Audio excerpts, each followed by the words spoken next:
do apóstolo do bem e da paz, e amigo dos humildes e dos enfermos, damos início a mais uma noite de esclarecimento, te dizendo simplesmente obrigada, Senhor. Graças a Deus.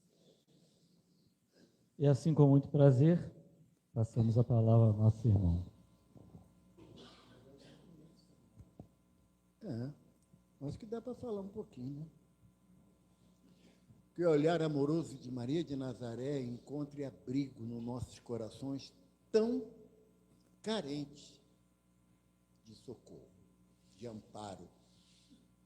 Nós somos espíritos com um grau de consciência de sabermos que a vida ela é contínua, é permanente.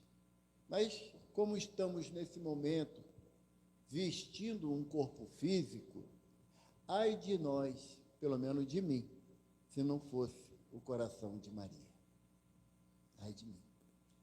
Com exceção da Bisa, que me fez chorar 2 vezes com as músicas, porque lembrou uma da minha mocidade, Evangelho de Amor, Evangelho de Luz.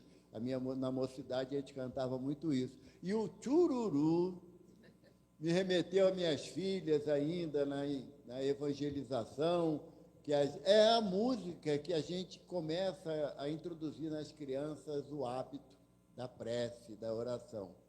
E as minhas filhas, a partir dos 2 meses de idade, eu roubava da mãe e levava para a evangelização, porque se reencarnaram através de mim, era um espírito necessitado, Abessa. E continuam assim, graças a Deus. São 4 meninas que Deus me emprestou e redundou nisso em 7 netos. Todos eles necessitados também. Porque é do ensino de Jesus que a fruta não cai longe da árvore, né? A gente, quando o filho é pequenininho, a gente acha que é um anjo. Depois cresce e vê que não é. Mas a gente tem que continuar amando a si mesmo, né? Quando a gente é pequenininho, fica querendo morder o pezinho igual um pão doce. Depois a gente quer bater todo, da cabeça ao pé. Mas aí a gente vai aprendendo que não resolve.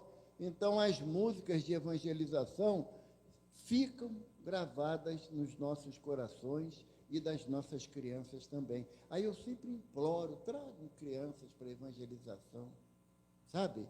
Estimulem a criança a vir para a evangelização, para a mocidade espírita, porque se não tiver isso, o espiritismo acaba. Porque caso vocês não tenham percebido, nós estamos ficando velhos. O meu neto, hoje está com 16 anos, ele tinha 12 anos, ele viu uma foto minha, eu com uns 30 anos, e ele falou, quem é avô? Eu falei, eu. Ei, é ruim, tu nunca teve cabelo preto? Hoje ele entende que eu tenho, né? Já tive cabelo preto. Mas se a gente não observar essa necessidade da evangelização, nossos filhos, que não são nossos, como fala Calil Gibran Calil, não é? Que não são nossos, perderão a oportunidade de ter um encontro maravilhoso com Jesus. Quando nós retornarmos ao plano espiritual, e no meu caso eu espero que demore bastante, eu terei a grata surpresa de que tudo aquilo que eu estudo na doutrina é verdade absoluta. Sabe? Tem um palestrante muito conhecido, Raul Teixeira, um trabalho maravilhoso, né? Está acometido de uma afasia em função de um AVC. O Raul, quando jovem, foi lá em Uberaba para conversar com o Chico. E chegou lá e falou assim, Chico, nós temos agora 2 modalidades novas de espíritas. Aí Chico, mas já não tem aqueles que o senhor Kardec fala? Não, mas agora tem mais 2, Chico. Tem o espírita fofoqueiro e o espírita materialista.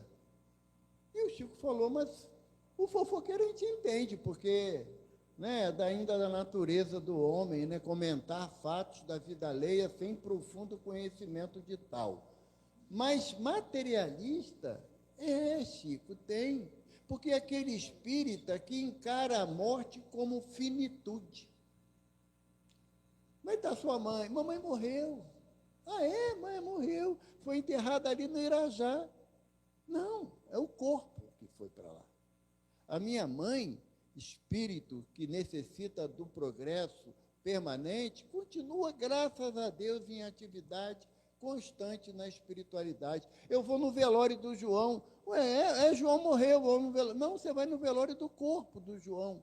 O João não representa aquele corpo que está ali. E a doutrina me mostra a necessidade de você ter certeza disso, ter certeza absoluta.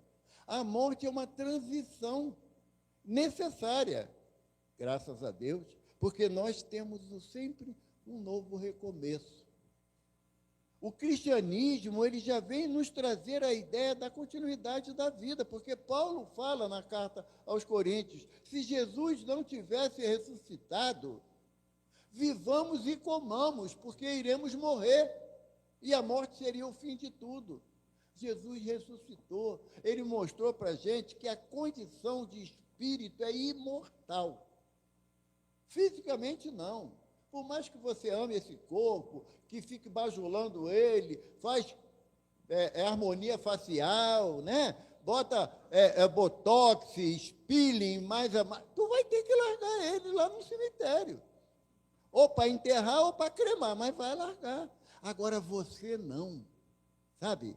A boa nova que Jesus nos trouxe, né, que evangelho em grego é boa nova. A boa nova que o mestre nos trouxe é: eu venci a morte.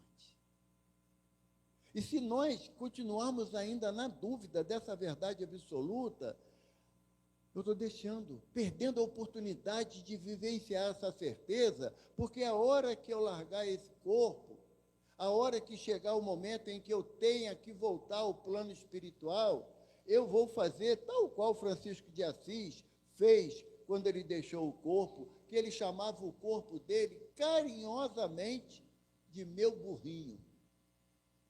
E uma vez, ele já com os estigmas da cruz, Clara chegou perto dele e falou: Francisco, como tu sofres? Ele: não, Clara, o burrinho que está cansado, mas eu estou exuberante no amor do Cristo. Então, se a gente começar a olhar dessa forma, evidentemente que nós vamos sentir saudade física dos nossos amores. Vamos sentir. Pai, mãe, irmão, filho. É uma saudade, sim, que fica. E o Chico tinha o hábito de dizer que a saudade é o amor que está distante, mas não acabou, não morreu, não é o fim. Nós estamos diante de uma doutrina que nos traz a certeza da vida contínua, da vida imortal. Evidentemente que, pela nossa ainda ignorância das coisas espirituais, nos apegamos de tal forma ao corpo físico, às situações da vida física, que sequer pensamos. Já teve a oportunidade de ir lá na nossa casa, eu não posso falar que a Ana Maria Tortolotti está aqui, tá bom? Vocês finjam que ela não está ali, mas ela trabalha lá na casa também com a gente. Quando nós já tivemos a oportunidade de falar da questão da morte, e a pessoa fala assim: Deus me livre, que cruz credo, que assunto tétrico. Não é tétrico, não, é um assunto normal. Você vai ter que tocar nesse assunto, pelo menos para você mesmo, para que você não se surpreenda com a verdade. André Luiz fala para nós: abandone a ilusão antes que ela te abandone. Nós somos adeptos de uma doutrina que nos traz vida e vida em abundância, como Jesus nos afirma. Eis que vos trago vida e vida em abundância. O período que nós passamos aqui no plano físico, ele tem prazo de validade. Não tem como fugir disso. Mas a esteira do tempo me apresenta a infinitude, sabe? E quando a gente vai falar da junção do cristianismo, do espiritismo, qual é o elo de ligação entre o cristianismo nascente, aquele lá, até o século IV, era vivenciado a forma como os discípulos vivenciaram com Jesus. A certeza absoluta da presença do Mestre na nossa vida, na nossa caminhada, ela só é possível através do sentimento de consolo que você sente no teu coração. Sabe, quando o laço aperta, os problemas se avolumam, seja de ordem material, moral, espiritual, os problemas se avolumam.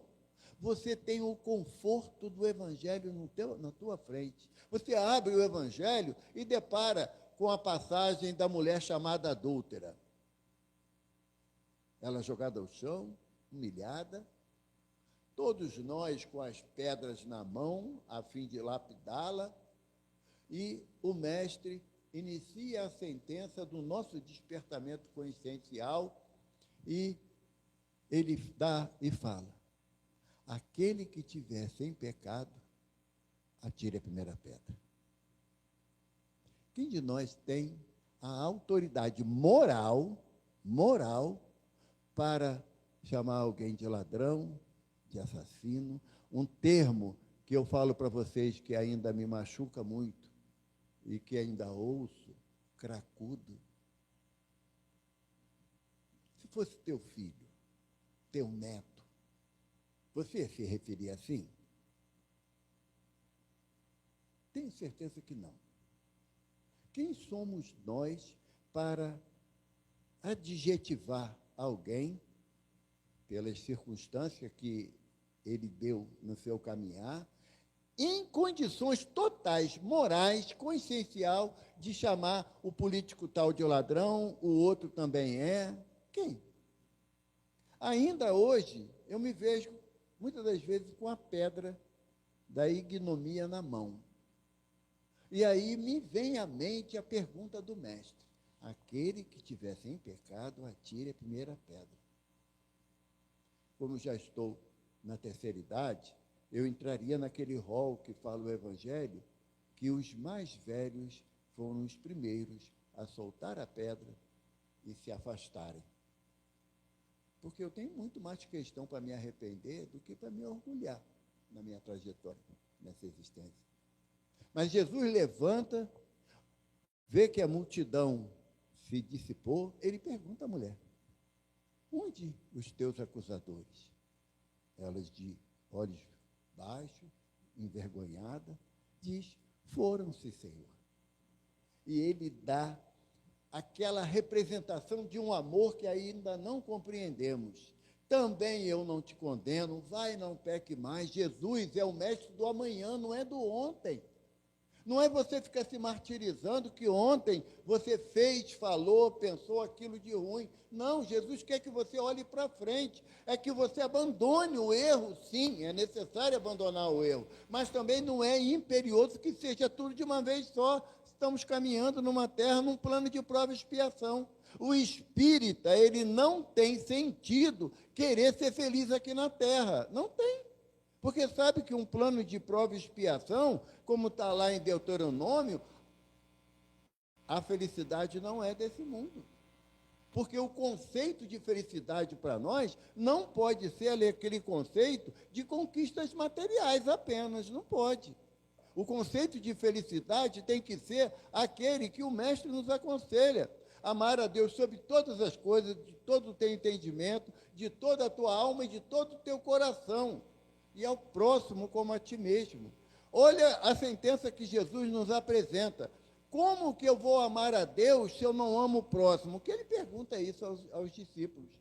Ele pergunta, os discípulos sentados à beira-mar, ele, olhando para os discípulos, fala: vocês creem em Deus? Amam a Deus? E Tiago, maior, falou: claro, Senhor, o Deus de Abraão, de Jacó, de Isaac. Amamos o Senhor, Deus Todo-Poderoso. E Jesus falou: hipócrita, como podes dizer que ama a Deus que não vê e não ama o próximo que caminha com ele? Então, a proposta do mestre de amar a Deus sobre todas as coisas, gente, pode crer, é todas as coisas mesmo. É amar a Deus mais do que meu filho, mais do que meu neto, mais do que o que eu tiver no banco, o que eu tiver no carro. É amar a Deus sobre todas as coisas. Essa é a proposta, e não casualmente é o primeiro dos 10 mandamentos. Porque os estudiosos nos alertam que o primeiro mandamento, lá de Moisés, alcançado lá no deserto, o primeiro mandamento representa a relação nossa com Deus, com o Criador. Os outros 9 é de mim para com aqueles que estão ao meu redor. E a gente sempre empaca, e Kardec coloca como sendo um dos capítulos do Evangelho: honrai a vosso pai e a vossa mãe. Na minha época, eu não tinha direito de fazer qualquer observação desrespeitosa a meus pais. Primeiro porque a minha mãe disse que eu não tinha dinheiro para me levar no dentista. Eu nunca entendi o que ela queria dizer com isso, mas também nunca perguntei, que eu tenho juízo. Mas honrar pai e mãe não é aquela aceitação submissa de tudo, não. Num conceito do povo hebreu, o honrar seu pai e sua mãe, meu pai, seu Eusébio, minha mãe, Dona Dalva, o conceito de honrar meu pai e a minha mãe é de observar os acertos deles, as condutas certas deles, e imitá-los. Os erros que eles cometerem é entre eles e Deus. Eu não tenho o direito de criticar, de apontar, de humilhar, de diminuir, porque quando a gente é criança, a gente não é besta de humilhar pai e mãe. Depois que a gente cresce, a gente é bem adulto e acha que pode falar o que bem entende. Não é bem assim. O honrar pai e mãe é você representar na sua vida os bons exemplos que eles nos deram. Aí eu estarei honrando, porque vão falar assim: o Evaldo, filho do seu Eusébio, da Dona Dalva, aprendeu com os pais ser um homem honesto, que não é favor nenhum. Não é favor nenhum. O conceito que a doutrina vem nos trazer, baseada no Evangelho Redivivo, que é a doutrina espírita, o Evangelho Redivivo, vem completar aquilo que Jesus fala para nós lá. Tem que ter. No Evangelho de João, capítulo 14, versículo 15 a 17 e 26. Todo mundo conhece, mas eu vou ler para relembrar. Está no capítulo 6 do Evangelho segundo o Espiritismo. Se me amais, guardai os meus mandamentos. Já é uma sentença encrencada para a gente para caramba. Jesus está condicionando o nosso amor a Ele, guardando os mandamentos que Ele nos deu, que eu falei que são só 2. São só 2. E é encrenqueiro para caramba esses 2. E eu rogarei a meu Pai, e Ele vos enviará outro Consolador, a fim de que fique eternamente convosco. O que Jesus está falando? É preferencialismo? Não. A partir do momento que você desenvolve o entendimento da doutrina dos espíritos, o entendimento daquilo que o senhor Allan Kardec, que ontem lembramos o retorno dele à espiritualidade, 31 de março de 1869, quando você começa a tomar conhecimento do Evangelho, não dá mais para você falar que não sabia.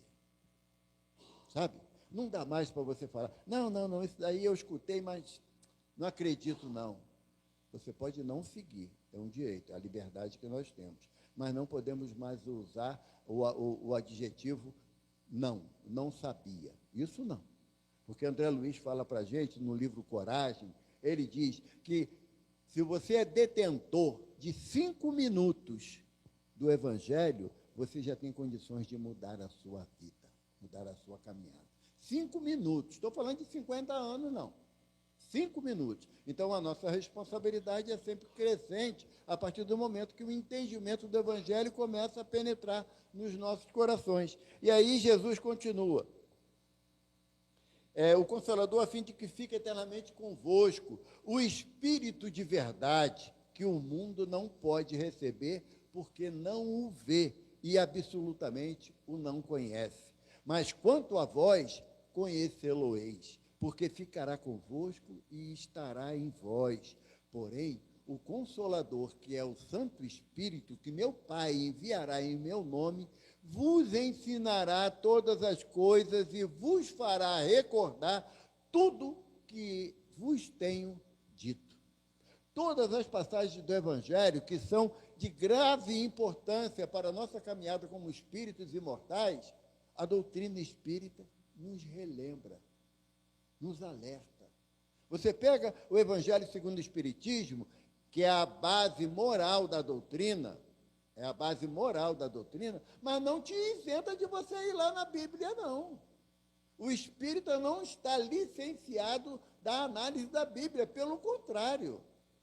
Para que nós possamos compreender muitas passagens do Evangelho, precisamos estudar o Velho Testamento, estudar o Novo Testamento, as cartas apostólicas, as cartas missionárias de Paulo. Não é pegar só o Evangelho, não. 28 capítulos, já li tudo. Conheço tudo. Ah, que maravilha. A que momento vai começar a praticar? Porque o entendimento do Evangelho é diferente de conhecer o Evangelho. O entendimento do Evangelho é quando eu começo a aplicar ele na minha caminhada. Na hora que alguém fala uma coisa para mim que eu não gosto, e vem aquele vulcão para a gente responder, e a gente consegue conter essa emoção, fazer uma prece e continuar andando. Chico Xavier, lá em Uberaba ainda, estava muito chateado. Andava pelos cantos resmungando. E Emmanuel aparece para ele e pergunta: o que é, Chico? Por que você está assim? Emmanuel, o senhor viu o que saiu no jornal a meu respeito? Emmanuel, vi, Chico. O jornalista falou que eu me aproveito das doações que são trazidas para casa em meu benefício, que eu uso o dinheiro dos livros que eu psicografei para comprar fazenda. Emmanuel falou assim: é verdade, Chico? Ele: não, seu Emmanuel, o senhor sabe que não é. Aí Emmanuel falou assim: por que você está incomodado se não é verdade? Se fosse verdade, eu ia te aconselhar a mudar o teu comportamento. Mas se não é verdade, deixa o peso da mentira para quem a criou. E aí? Como é que a gente vai fazer? Olha, José, tu não sabe o que fulano falou de mim quando eu cheguei. Você não vai fazer nada, não? Vai chamar ela aqui, não, para conversar, não? Aí o José vai perguntar: mas é verdade? Tu fez? Não, eu não fiz. Então segue adiante. Não fica travada a tua caminhada pela opinião do outro. O Chico disse certa vez para a gente uma frase que fica martelando na minha cabeça, sabe? O Chico falou assim: o primeiro passo para a tua existência dar errada é você querer agradar todo mundo. E o segundo passo é você querer que todo mundo te agrade. Não vai rolar. Não vai acontecer. O único que teria direito de ter toda a humanidade a seus pés pela autoridade moral foi para a cruz. Pilatos pergunta a ele: você não sabe que eu tenho poder para te condenar ou te libertar? Jesus dá uma resposta a Pilatos que envergonha o Evaldo: nenhum poder terias sobre mim se não fosse dado pelo Pai que está no céu. O reconhecimento de Jesus à autoridade humana é uma coisa que a gente tem muito para caminhar, para aprender. Sabe? Porque quando a gente não gosta de uma situação que alguma autoridade falou para a gente se rebela.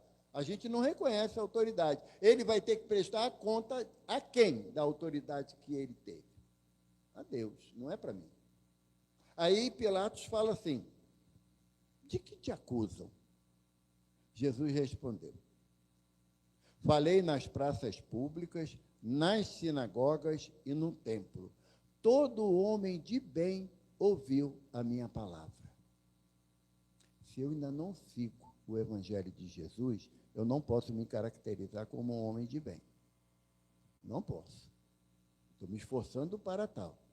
Aí Jesus fala: todo homem de bem ouviu a minha palavra e só a verdade eu disse. Pilatos faz a pergunta que eu queria fazer: que é a verdade? Sabem qual foi a resposta de Jesus? O silêncio. Porque a verdade do Cristo é infinitamente diferente da verdade dos Pilatos que ainda caminham na terra, querendo a posse do ouro, a autoridade material, a importância que a gente julga ter.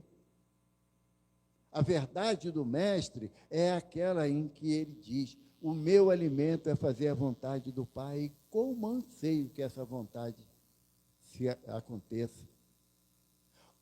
O vínculo da doutrina espírita com o cristianismo, Leon Denis tem um livro maravilhoso sobre isso, aconselho a vocês a estudarem, porque as obras espíritas não são para ler, a gente lê jornal, agora nem lê mais, né? Nem tem mais jornal na banca, mas a gente lê um livro de romance, um livro de ficção. As obras da doutrina são frutos de estudo, de análise. No dia eu estava conversando com uma pessoa e ela falou que em um ano ela leu o Pentateuco todo, os 5 livros de Kardec. Eu fiquei com a inveja danada, porque eu estou há uns 40 anos tentando entender um cadinho do Livro dos Espíritos, um cadinho do Evangelho e um cadão do Livro dos Médiuns. E a pessoa conseguiu, e fala assim: eu já conheço tudo. Eu peço a Jesus ter misericórdia de mim, porque eu ainda sou, né, como falava o Divaldo, né, em algumas situações, sou uma besta que anda e fala. Entende? Porque ainda tenho muita dificuldade de entendimento. Agora, quando eu me debruço sobre um texto do Evangelho ou um texto da doutrina espírita, eu começo a ver a semelhança de objetivo entre os dois, configurando que o Espiritismo é um consolador prometido por Jesus. Leon Denis fala para a gente, se eu não me engano, é no livro No Invisível, eu não tenho certeza. Lê as 5 obras de Leon Denis que vocês vão achar. Leon Denis fala que a doutrina dos espíritos continuará inatacável quanto aos seus conceitos elevados. O Espiritismo será o que nós fizermos dele. Porque se quero me apresentar na sociedade que eu pertenço como espírita, qual é a proposta do Sr. Allan Kardec para o verdadeiro espírita? É aquele que promove a sua transformação moral e pelo esforço que emprega em domar as más inclinações. E ele fala, no livro do Guilherme, na tradução de Guilherme Ribeiro, ele fala domar as más inclinações. A gente vai lembrar da época do circo, né? Eu nunca fui no circo, mas quando criança, eu escutei isso, depois vi na televisão, que tinha os domadores, né? Ficava dentro de uma jaula, né? 2 ou 3 leões ou tigre, e ele com a cadeira na mão, o chicote, estalava o chicote, e eles pulavam de um banco para outro. De vez em quando, a cadeira quebrava. E o domador virava papá das feras. Kardec faz essa alusão. Domar as más inclinações. Porque Emmanuel fala para a gente, no Pão Nosso, ele diz que nós não temos mais necessidade de enfrentar as feras no circo. Né? Os leões, os tigres, os ursos, nos circos romanos. Mas temos feras ainda totalmente agressiva no nosso peito, sabe? Que tem uma frase que eu sempre debato, eu sempre falo isso, que é muito comum, né? Mexe comigo, tudo bem. Mexe com meu filho, eu viro. Não era para virar anjo? A proposta do Evangelho é virar anjo. Eu estou mais próximo de quem? Da animalidade ou da angelitude? Eu acho que eu tenho que começar a caminhar. Porque enquanto eu achar que eu tenho que defender o meu filho com a minha própria vida, porque o outro não vai fazer dele o que ele quer, eu ainda estou na posse temporária do corpo. Ainda estou na posse temporária do corpo.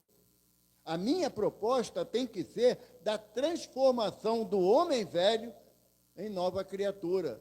E não vai ser, lógico, já sabemos, nenhuma crítica, nenhum desrespeito, mas não vai ser com um pouquinho d'água na minha cabeça que eu vou me transformar numa nova criatura. É um trabalho exaustivo, permanente, de domar as minhas más inclinações, de promover minha transformação moral. Porque durante bom tempo da minha caminhada, quarta-feira à noite, jogo do Mengão, depois tinha que tomar uma cerveja para comemorar, ou para esquecer, se perdesse. A cerveja era certa, o motivo que mudava. Né? Então, hoje em dia, eu já não tenho mais necessidade. Ah, mas olha que pouca vergonha, como é que o barzinho vim para cá, tem um monte de barzinho, tudo lotado. Eles sabem o que eu sei. Bartolomeu, no livro Boa Nova, de Humberto de Campos, Bartolomeu sentado numa pedra, próximo ao lago de Genezaré, muito triste, cabisbaixo, abatido. Jesus olha para Bartolomeu, pergunta, chega perto dele e fala: o que é, Bartolomeu? Por que essa tristeza toda? Ah, Senhor, muito difícil a minha jornada, muito difícil. Meu pai me ofende, me agride permanentemente, me chama de vagabundo, preguiçoso, que eu só quero saber agora de seguir o carpinteiro Nazareno.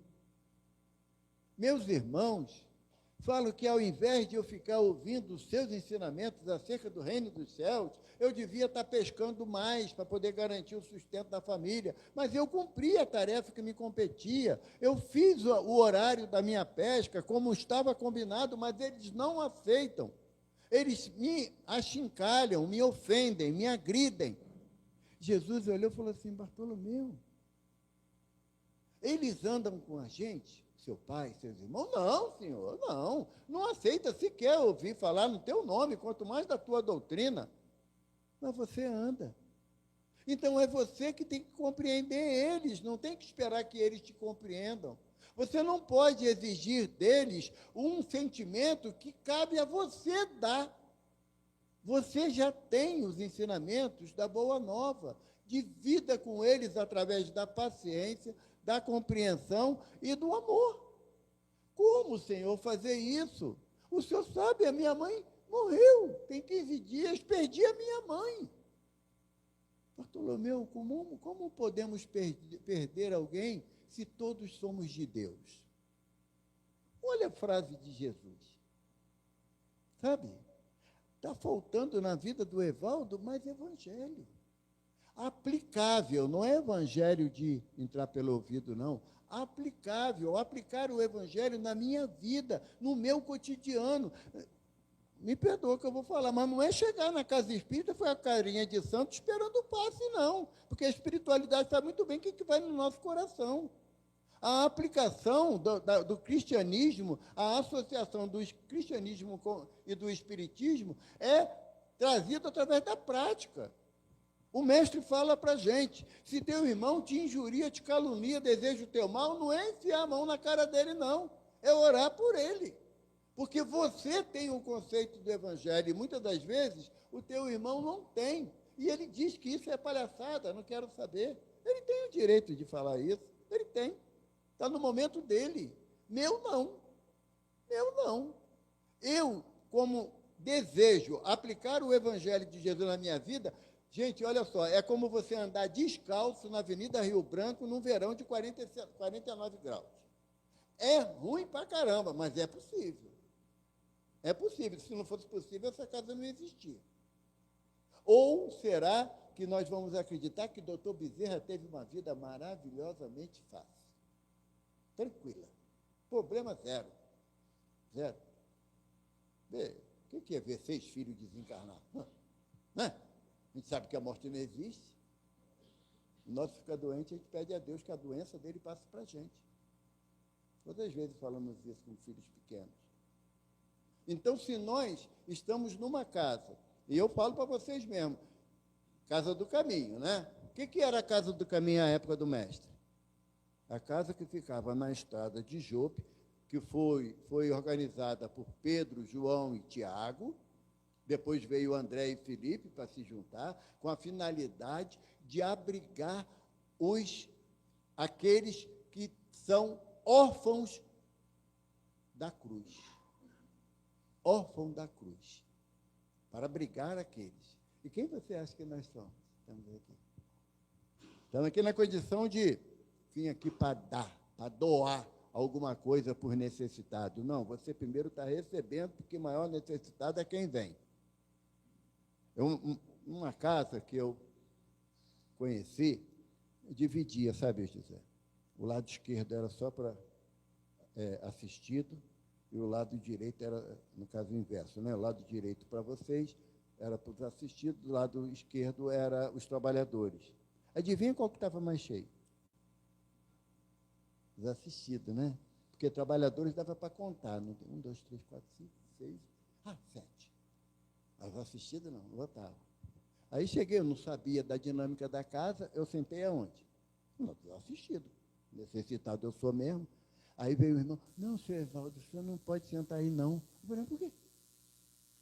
É porque aí é só para os assistidos. Eu falei, tu acha que eu estou aqui por quê? Quem tu acha que é Evaldo na fila do pão? Quem somos nós na fila do pão? Quem pode chegar aqui tranquilamente falar assim, doutor Bezerra, eu vim hoje na Casa do Caminho, mas eu não quero nada. Não preciso de nada, nem para mim, nem para minha família, nada mesmo. Me apresenta essa pessoa, deve ser espírito superior, né? Eu nunca vi um espírito superior assim pertinho, sabe? Porque nós ainda entendemos que o cristianismo e o espiritismo é uma aplicação de uma conduta para o outro, e não é. O mestre fala assim, se quiseres me seguir, não há imposição, é convite. Se quiseres me seguir, negue a ti mesmo. Tome a tua cruz e siga-me. Às vezes, a gente adora ficar intitulando alguém como cruz da gente, né? Eu, graças a Deus, eu sou sogro, não sou sogra. Mas sogra sofre nessa brincadeira, né? Sempre a cruz da gente... Não é alguém que é a tua cruz, não. A tua cruz é todas as vezes que você não se reconcilia com teu irmão enquanto está a caminho com ele. Não é a proposta do Evangelho? Reconcilia com teu irmão enquanto está a caminho com ele, para que ele não te entregue ao juiz, o juiz não te entregue ao ministro da Justiça e esse não te encerre na prisão.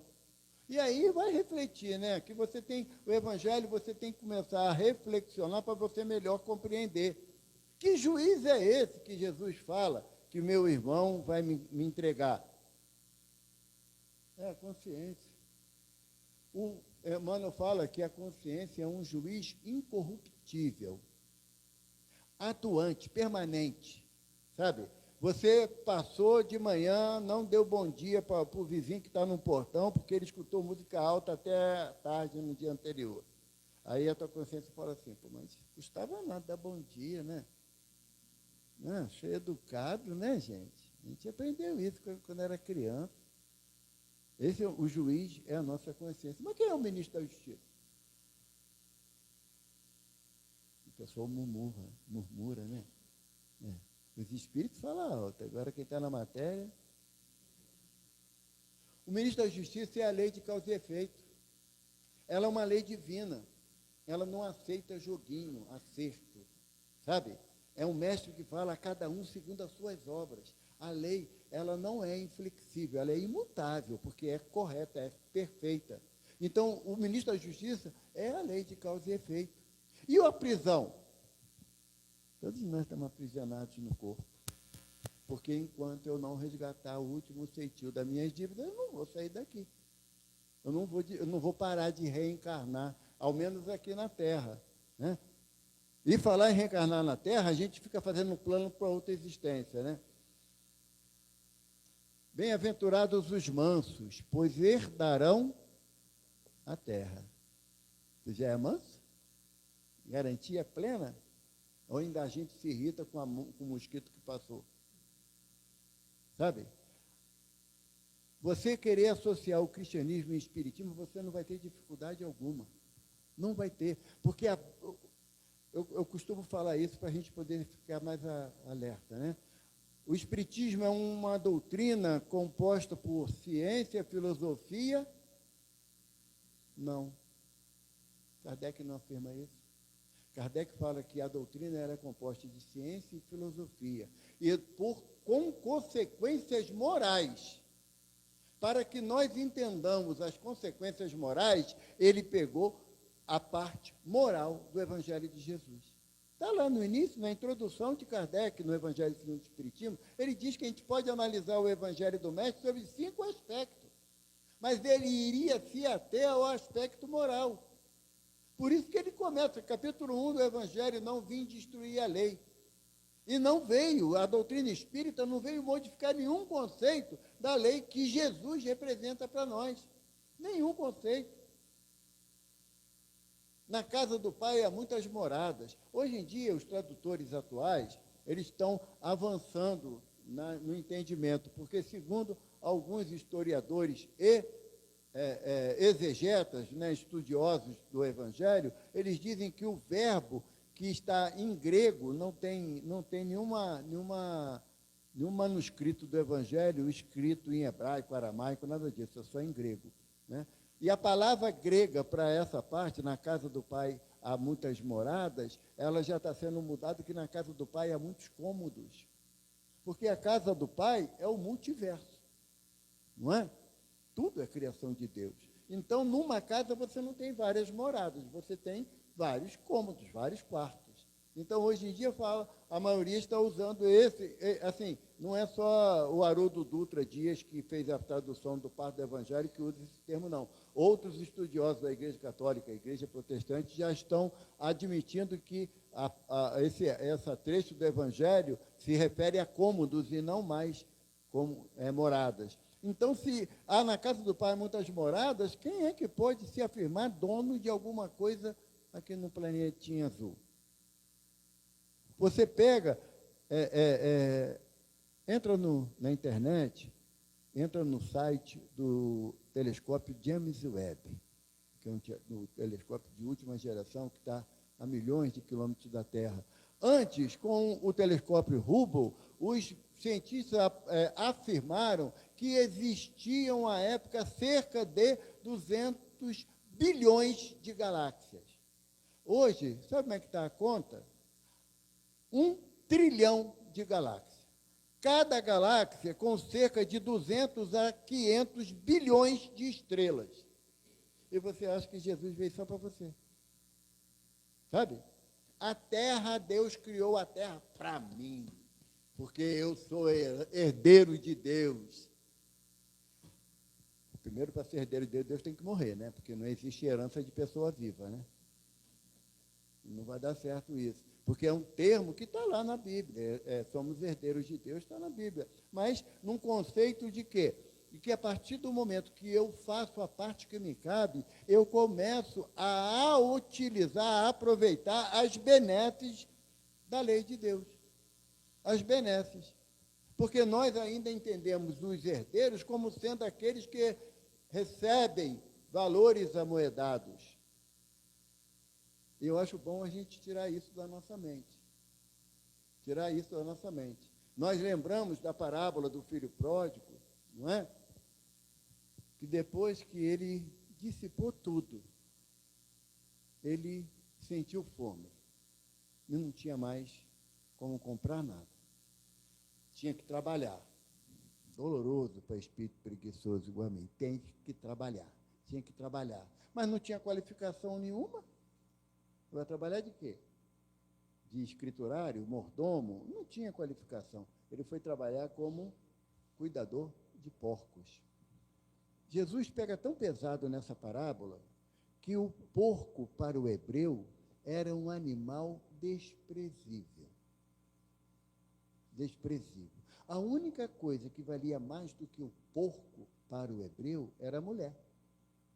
A mulher também foi muito sofrida à época do cristianismo e até bem pouco, ou até hoje em dia, com os feminicídios que acontecem, que a gente sempre pede a Jesus misericórdia, tanto para o autor quanto para a vítima.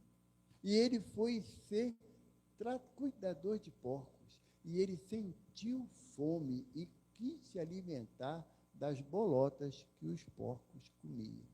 Ou seja, é o último degrau da dignidade humana.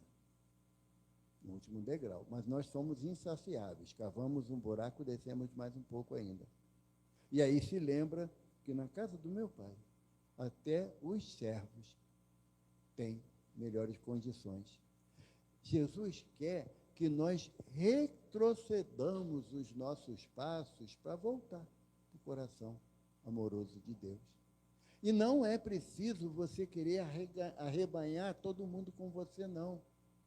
Porque Maria Dolores tem um poema, eu acho lindo, que é a Ponte de Luz.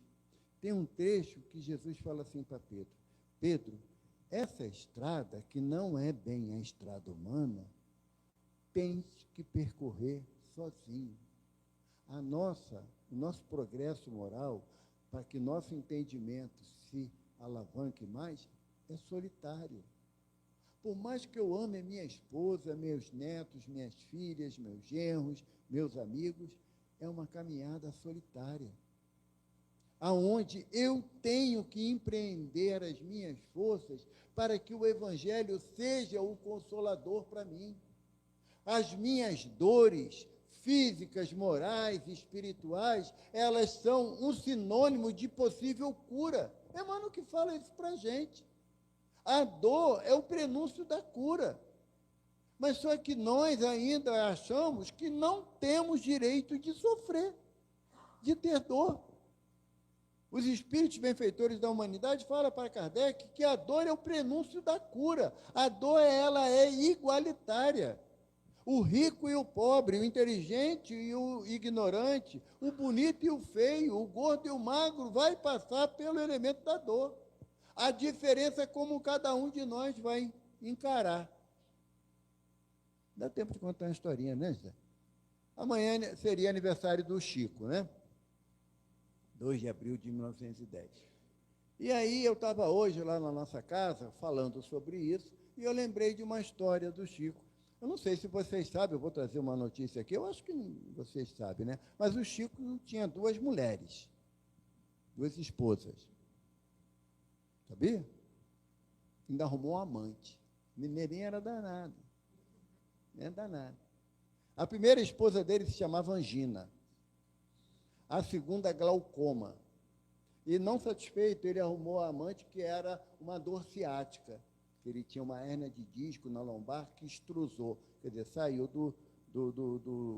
da base das vértebras e começou a pressionar o nervo ciático. Quem tem hérnia de disco sabe o que eu estou falando. Ah, maravilha. Né? A perna fica dormente, sente dor na canela, que só tem osso, mas sente dor, sabe? E Chico tinha essas 2 esposas e essa amante. E ele estava deitado na caminha dele, naquela posição fetal, quando você está com muita dor, né? Você se recolhe. E Emmanuel falou assim: o que é, Chico? O que está gemendo aí? Seu Emmanuel, você não está vendo? As meninas estão tudo aborrecidas comigo. Uma quer que eu tome mais conta dela. Então, cada uma briga para que a dor aumente. Estou vendo, Chico. O senhor não pode arrumar um remedinho para mim, não? Aí Emmanuel falou assim: sou médico não, Chico. Não, mas eu falei com o doutor Bezerra. Falei, doutor Bezerra, o senhor não arruma um remedinho para essa besta aqui, não? Aí o doutor Bezerra falou: Chico, eu não sou veterinário.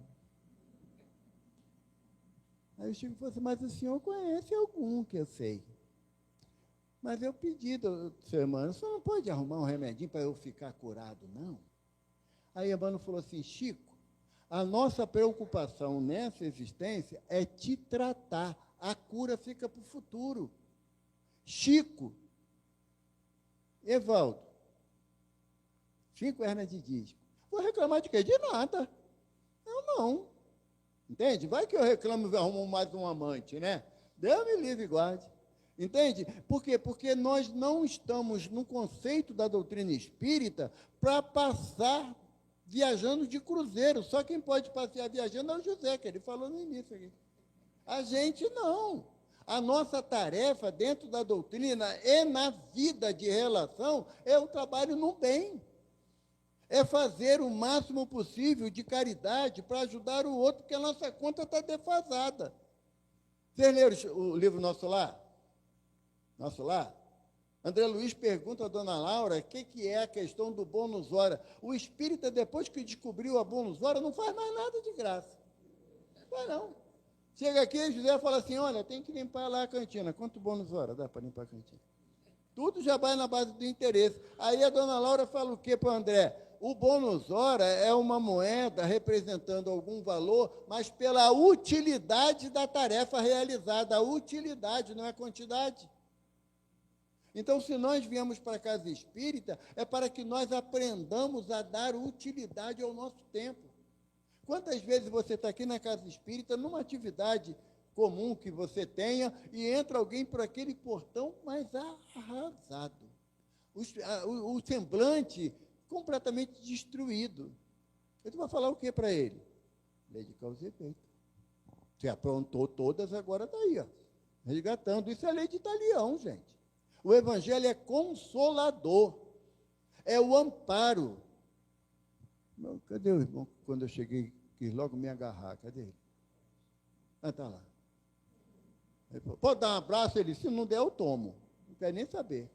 Porque se você não tiver esse conceito de ser um trabalhador do Consolador, não é só para você, não. Não é só você vir aqui e buscar o alívio para as tuas dores, não. Não. É como Paulo de Tarso fala, mesmo com os joelhos desconjuntados, levanta e serve. Que às vezes a gente vem para cá arrasado. O que você vai falar para uma mãe que viu o filho desencarnar? Que a lei é assim mesmo, ele não morreu, voltou ao plano espiritual? Não, não fala nada não, pelo amor de Deus. Faz igual o Chico fazia, abraçava e chorava junto, sabe? E quantas vezes a gente quer um abraço e chorar junto? Enquanto eu não entender, o Evaldo não entender na minha caminhada, a figura de Consolador prometido que o Espiritismo representa, mas não é para que o Espiritismo tem que dominar todas as outras religiões, não, gente, tira isso. Leon Denis pergunta a Leon Denis se o Espiritismo é a religião do futuro. Ele fala que não, é o futuro das religiões. Em qual sentido? A unicidade de Deus, o intercâmbio entre o plano espiritual e o plano material, a pluralidade dos mundos habitados, a pluralidade das existências, o caminho natural para as religiões que ainda buscam o conhecimento e entendimento do Evangelho de Jesus é acreditar nesses postulados. Hoje em dia, eu fiquei feliz, né? O nosso irmão, o Papa Francisco, que Jesus ampare ele no retorno à espiritualidade, o que ele falou no período final da sua tarefa, da sua missão? Sabemos muito bem que o inferno não é um lugar específico na espiritualidade, assim como o céu também não. O Espiritismo fala isso há 169 anos. A doutrina fala isso. Que não existe o inferno. Se não existe o inferno na conformação que nós aprendemos, também não existe as penas eternas. Jesus fala assim, se teu filho pede um pão, você não dá uma pedra. Se pede um peixe, você não dá uma serpente. Sendo maus da forma que sois, sabeis dar coisas boas aos vossos filhos. Imagina o Pai que está no céu. Esse conceito, desse consolo, desse amparo da doutrina que nós temos que levar adiante. Como? Na minha forma de viver. Eu não posso estar aqui dentro da casa do caminho, e quando chega alguém, aí, Evaldo, como é que está? Como Deus quer. Deus quer que você seja feliz, mas para isso você tem que seguir a lei de Deus. Deus não quer o nosso sofrimento. Deus não quer nos punir. Kardec coloca no Evangelho, algumas vezes, a palavra punição divina. E como que o Evaldo interpreta a punição? Como vingança. Não fez o que eu quis, tem que ser castigado. E como é que Kardec enxerga a punição divina? Como corrigenda. A oportunidade de você reconhecer o teu erro e não praticá-lo mais. Porque senão a gente vai voltar à teoria das penas eternas. Ah, Evaldo, mas o inferno não existe, mas o umbral existe, né? O espírita inventou um umbral num conceito que se tem hoje do umbral, porque, na realidade, André Luiz fala taxativamente no nosso lar, o umbral é um estado de alma, não é um local. Se você está... Quando a gente comete um erro muito grande, muito grande, que a gente se envergonha desse erro, nós temos 3 caminhos a percorrer. Emmanuel fala isso no Caminho, Verdade e Vida. O primeiro é o remorso. Quando você reconhece o erro que você praticou, bate aquele remorso que vai te consumindo, se você não passar para o segundo estágio. O segundo estágio é o arrependimento.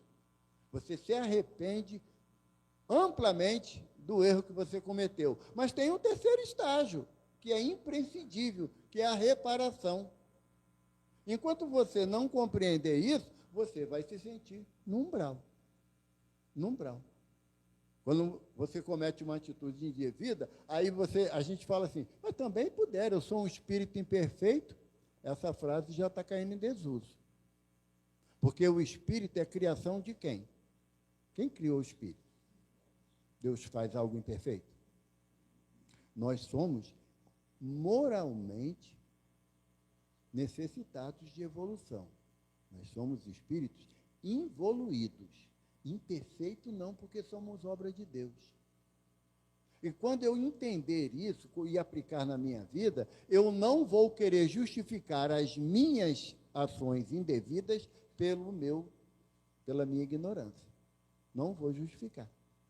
Ah, não, eu dei a má resposta mesmo, porque sabe como é que eu sou assim, sabe? Eu sou esquisito mesmo. Não, eu me torno esquisito.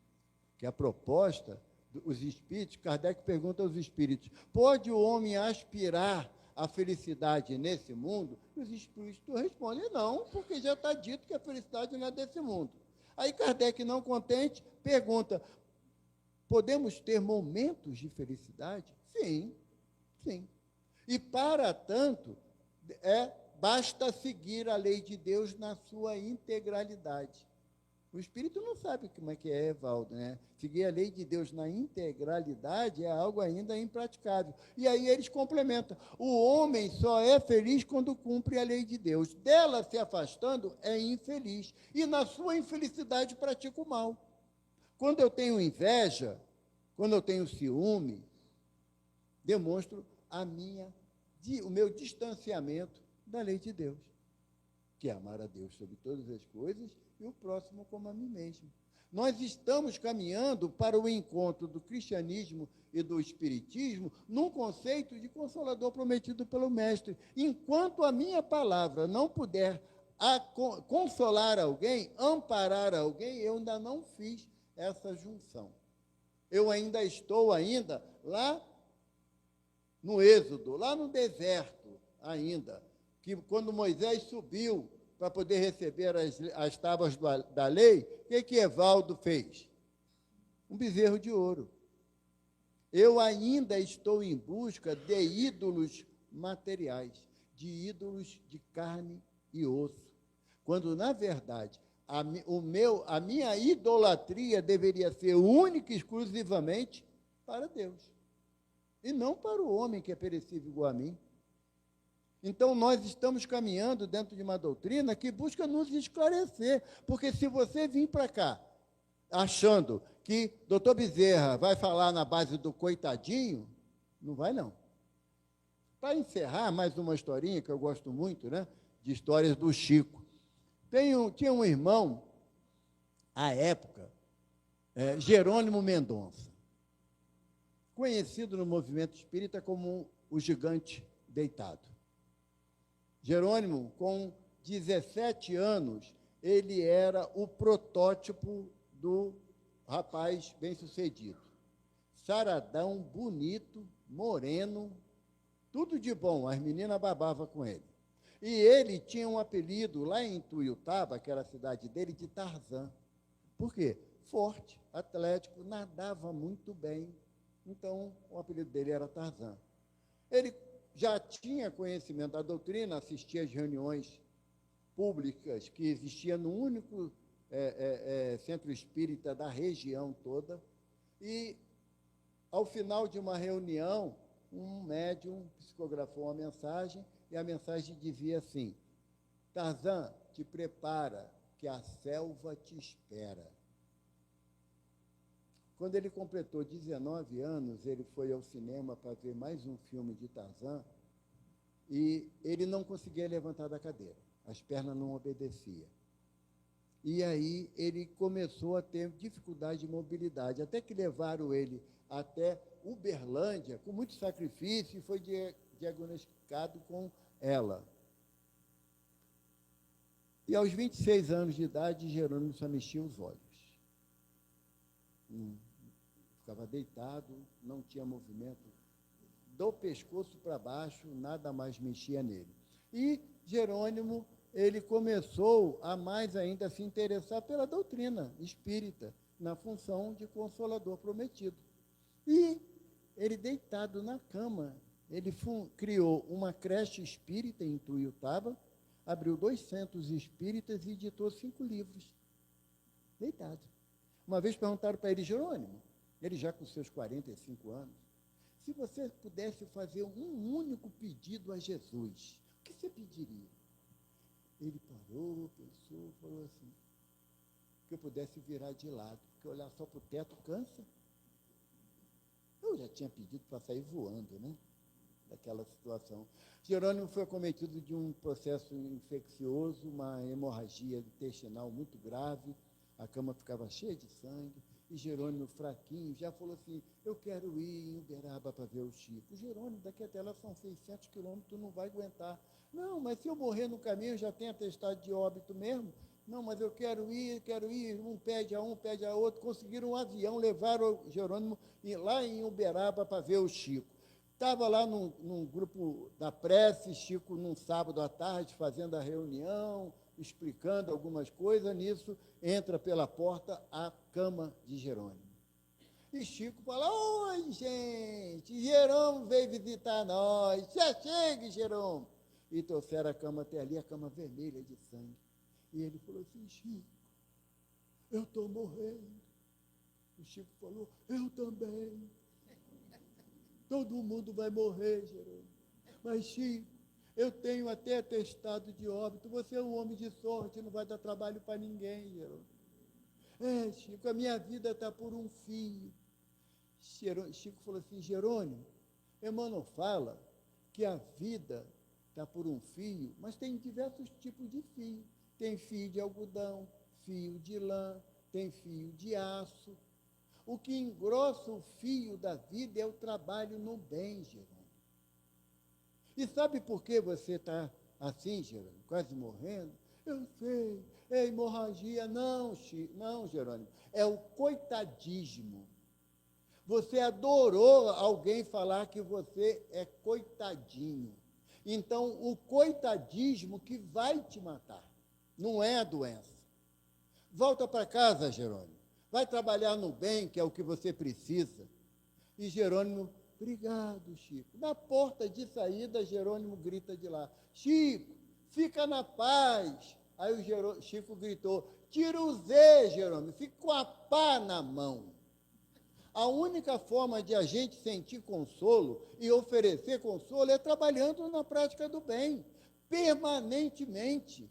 Não é esperar você estar bem para trabalhar, não. É você trabalhar em qualquer situação. Tem uma passagem do livro Paulo Estevão, quando Jesus se apresenta para Ananias ir até a estalagem onde Saulo estava lá necessitando de ajuda. Jesus fala: Ananias, a frase de Ananias é o meu sonho de consumo. Ananias responde: eis-me aqui, Senhor. Graças a Deus.